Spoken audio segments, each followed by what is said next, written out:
Shalom, saudara dan saudari yang terkasih dalam Tuhan kita Yesus Kristus. Marilah kita luangkan waktu beberapa menit untuk berkencan dengan Tuhan saat ini, agar dari hari ke hari kita semakin dekat dengan Tuhan, sehingga hidup kita semakin diberkati dan menjadi berkat. Kencan dengan Tuhan, Rabu 28 Mei 2025. Bacaan dari surat pertama Rasul Paulus kepada Timotius bab 6 ayat 6. Memang ibadah itu kalau disertai rasa cukup, memberi keuntungan besar. Demikianlah sabda Tuhan, syukur kepada Allah.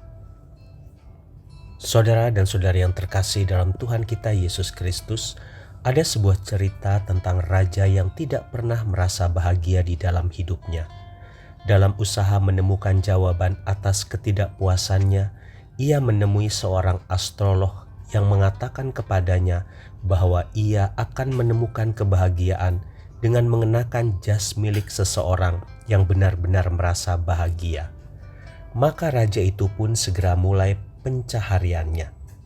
Ia mengetuk pintu seseorang yang sangat kaya karena menurutnya orang itu pasti bahagia.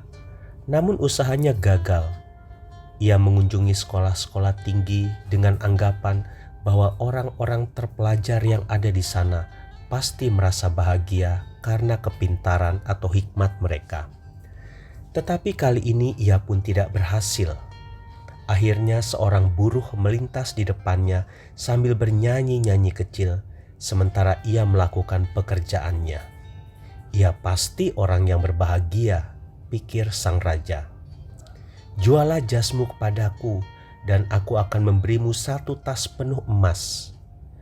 Tetapi buruh itu hanya tertawa dan berkata, "Aku sangat senang memberikan jas itu, Tuan.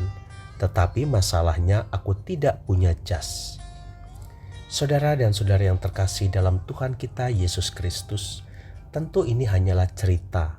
Namun cerita ini mengajarkan sebuah kebenaran penting. Memiliki kekayaan tidaklah sama dengan memiliki kebahagiaan.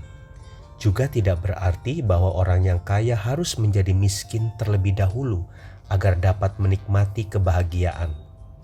Apa yang disebut kebahagiaan bisa dinikmati baik oleh orang kaya maupun orang miskin.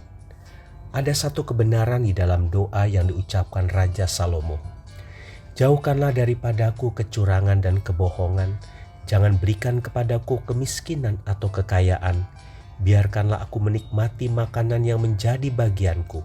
Supaya kalau aku kenyang, aku tidak menyangkalmu dan berkata, siapa Tuhan itu? Atau kalau aku miskin, aku mencuri dan mencemarkan nama Allahku. Amsal 30 ayat 8 sampai dengan 9. Saudara dan saudari yang terkasih dalam Tuhan kita Yesus Kristus, mungkin kita pernah berpikir bahwa orang kaya atau mereka yang sukses dan memiliki segalanya adalah orang yang paling merasa bahagia. Tetapi kenyataannya tidaklah selalu demikian. Ada orang-orang kaya yang mati dalam ketidakbahagiaan sekalipun mereka memiliki segalanya. Atau kita berpikir karena orang miskin itu hidupnya lebih sederhana, maka mereka tidak akan dipusingkan dengan berbagai hal.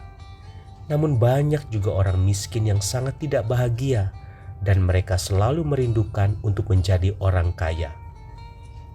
Lalu di manakah kita akan menemukan kebahagiaan yang sesungguhnya? Bukan dengan menjadi orang yang kaya atau menjadi orang miskin. Kebahagiaan sesungguhnya terletak pada hati yang merasa puas dan selalu bersyukur atas karunia Tuhan dan berkat-berkat yang Ia percayakan kepada kita.